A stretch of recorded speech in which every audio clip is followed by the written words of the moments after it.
안녕하세요, 김남도입니다.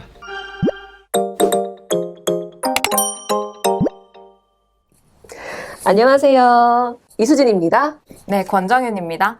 우리가 지난 영상에 이어 2022년 10대 상품 이어서 하고 있는데, 자, 6번째, 뭔가요? 네, 6번째는 바로 제로 음료입니다. 아니, 저희 남편이 어, 살 뺀다고 열심히 하고 있는데, 근데 요즘에 좀 장족의 발전이 있더라고요. 그러니까 보니까 이 제로 상품들을 많이 활용하면서 좀 약간 슬림해지셨어요. 그래서 좀 괜찮네 이렇게 표현해 준 적이 있는데, 맞아요. 확실히 요즘 대세가 되었죠. 그러면 제로 음료 중에서도 어떤 걸 좀 많이 애용하시던가요?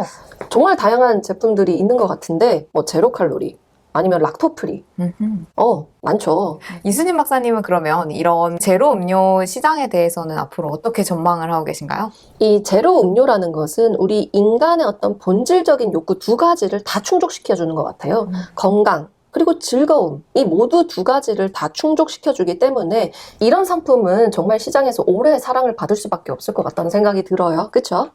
네, 7번째 상품은요, 바로 이색 주류인데요. 제가 또 술 좋아하죠. 진짜 좋아해요. 혹시 이번에 나온 이색 주류, 이런 상품들 중에 뭔가 하나 아주 이미 꽂히는, 행복해. 뭔가 하나 꽂히는 게 어떤 기억에 남는 게 있으신가요? 그쵸. 제가 사실은 이분도 사실 너무 좋아해요. 팬인데, 소주까지 출시하셨어. 사랑하지 않을 수가 없지 않나요? 정말. 원소주. 근데 이게 정말 신기한 게요. 주변에 먹어봤다고 한 사람이 아무도 없어요. 혹시 있어요? 아니요, 저도 못 먹어봤거든요. 그렇죠. 이걸 구하기 위해서 사실 진짜 오픈런하고 해야 되고, 그리고 워낙에 인기가 많아가지고 정말 구하기가 어렵고, 심지어 먹고 난 다음에 그 보트를 당근마켓에 거래하는 수준까지 왔잖아요. 엄청나죠. 엄청난 인기였던 것 같은데, 혹시 또 다른 사례 있어요? 이색 주류? 저는요, 저번에 더현대 서울을 굉장히 일찍 방문할 일이 있었는데요. 거의 오픈 시간 가까웠는데도 불구하고, 거기 지하 매장에 이제 팝업 스토어로 진로 헤리티지 그 선착순으로 한정 추첨해서 이제 판매하는 그런 게 있었어요. 근데 그 이벤트에 사람들이 어마어마하게 줄을 서시고 있더라고요. 그래서, 정말 요즘 이 주류의 인기가 어마어마하구나라는 거를 느낄 수가 있었습니다. 권박사님도 사셨어요? 저는 그 줄을 차마 제가 거기는 감당을 못 하겠어가지고, 그냥 눈으로만, 저거 언제 먹어보나 싶었습니다. 네, 그러면은 이 이색 주류 왜 이렇게 됐을까요? 어떤 배경이 이렇게 이색 주류가 갑자기 이 10대 상품으로 선정이 될 만큼 이 중요한 배경이 되었다라고 생각하세요? 일단 1차적인 어떤 원인은 코로나가 아니었을까 싶어요. 코로나를 겪으면서 뭔가 회식 때문에 마시거나 이런 술 문화가 많이 줄어들고 대신에 술을 즐기고 싶은 마음은 커지면서 이제 집에서 혼자 어떤 주류들을 먹어볼까 하다가 좀 더 맛있는 거, 좀 더 음식하고 궁합이 잘 맞는 거 이런 걸 이제 찾다 보니까 점점 더 상품도 다양해지고 뭔가 병도 예쁜 거 이제 사다가 한번 마시고 또 사진도 한번 찍어 올리고 이러면서 맞아, 좀 많이 맞아. 발전을 하지 않았나 싶은 생각이 들어요. 저도 굉장히 공감해요. 네. 네, 혹시 이런 주류 시장에 대해서는 또 앞으로 어떻게 커가지 않을까라는 의견이 있으신가요?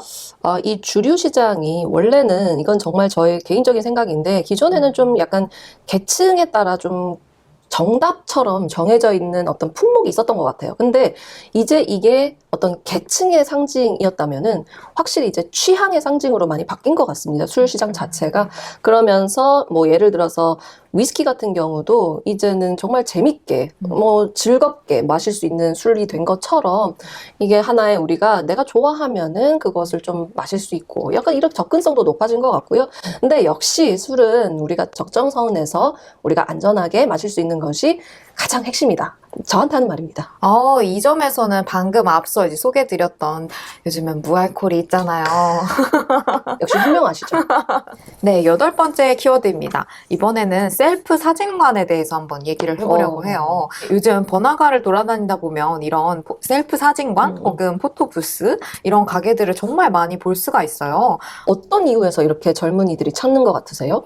일단 하나는요, 이런 사진 찍는 문화 자체가 이제 점점 그냥 카메라에서 찍는 거에서 넘어서 어떤 좀 제대로 된 사진관에 방문을 하거나 그게 조금 더 간소화돼서 지금처럼 포토 부스를 방문을 해서 좀 재미있는 예쁜 사진들을 남기는 거. 이게 이제 뭐 1년마다든 분기마다든 계속 찍어서 기록을 남김으로써 좀 재미를 찾는 부분이 있는 것 같고요. 이제 친구들이랑 같이 뭔가 들어가서 같이 놀 수 있는 공간 중에 하나로 많이 활용이 되더라고요. 그 공간에 가보면 사진 찍는 그 기계만 있는 게 아니라 그 앞에 고데기라든지 뭐 가발이라든지 화장을 고칠 수 있는 그런 딱 그 화장대 같은 그런 공간도 마련되어 있고요. 거기서 이제 같이 준비를 하는 과정도 재밌고 그 과정을 사진 찍으면서 같이 놀기도 하고 그렇게 좀 많이 그 과정 자체 전체를 즐기는구나. 네네네. 그래서 놀이 공간으로 좀 활용이 되고 있다라는 게 아. 하나의 또 특성이라고 볼 수 있겠습니다. 네. 그러면 확실히 이게 하나의 여가 문화로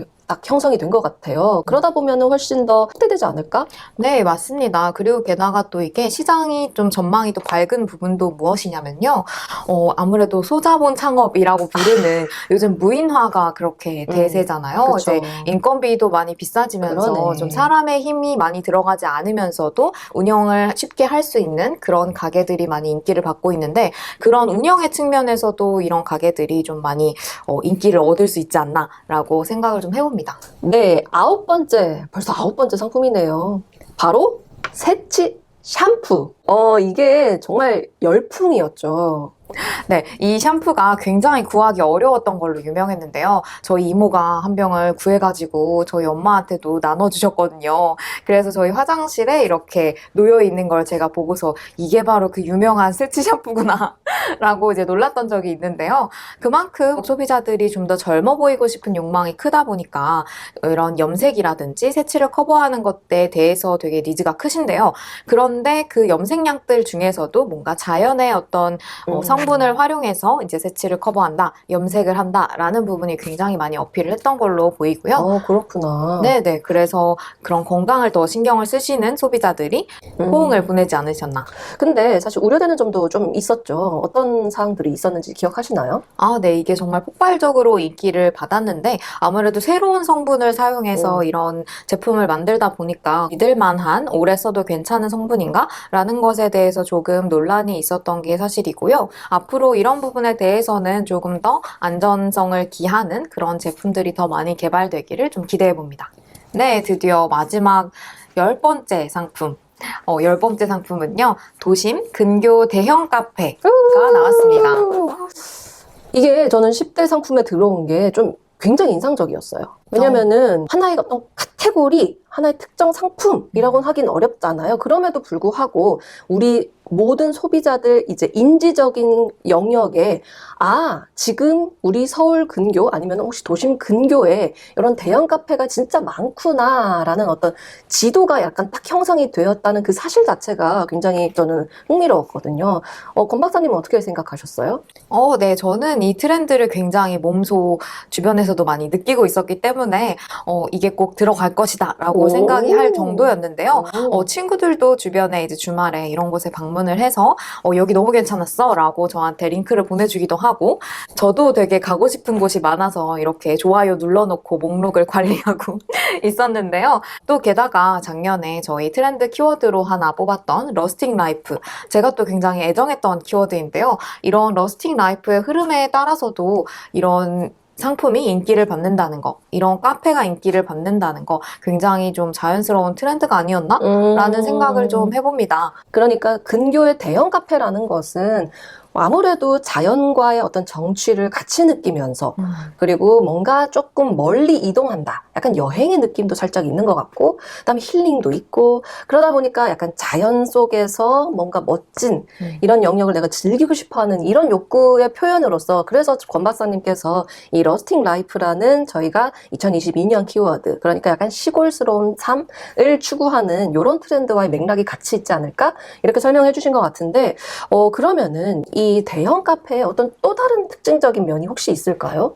정말 방금 말씀해주신 그런 맥락에서 있는데요. 되게 재밌는 게 이런 카페들의 어떤 사진 같은 거 올라온 걸 찾아보면 음식 사진이 올라왔다기보다는 맞아. 거기서 볼 수 있는 뷰라든지 그 뷰를 등지고 앉아서 있는 한 폭의 그림 같은 그런 장면이라든지 그런 게 되게 올라오는 걸 보면 여기는 정말로 경험을 소비하고 공간을 소비하러 가는 곳이구나 라는 걸 좀 많이 느껴봤습니다. 맞아요. 그러면서도 좀 이건 정말 좀 개인적인 경험인데 약간 이색적인 메뉴도 많았던 것 같아요. 예를 들어서 저는 인상적이었던 게 그게 워낙에 근교에 좀 떨어진 곳에 있다 보니까 뭐 그 지역에서 나는 뭐 어떤 특화된 뭐 커피라든지 특화된 빵이라든지 이런 것들이 잘 적절히 배치가 돼 있는 것을 좀 많이 체험한 것 같아서 약간 특색 상품으로도 훨씬 소비자들이 그러니까 서울이라든지 도심 안에서 내가 경험할 수 없는 영역으로 훨씬 더 부각이 되지 않았을까라는 생각도 해봤거든요. 아무래도 밀도가 높은 이런 도심에서 찾아보기가 맞아. 어려운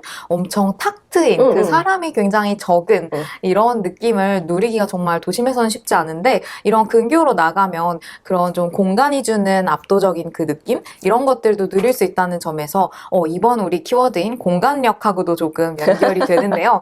네. 이런 부분에서 굉장히 인기가 또 많지 않았나라는 생각이 듭니다. 네, 이렇게 10대 상품을 한번 같이 이야기 나눠봤는데요. 2022년을 잘 보여주는 그런 10가지 카테고리 그리고 상품들이라고 볼 수 있을 것 같아요. 네, 맞아요. 그리고 저는 이렇게 권 박사님이랑 같이 이렇게 촬영을 하니까 또 너무 재밌었던 것 같아요. 네, 내년에는 또 어떤 상품이 나오게 될지 기대가 되는 부분이고요. 그러면 또 다른 재밌는 다음 컨텐츠로 찾아뵙겠습니다.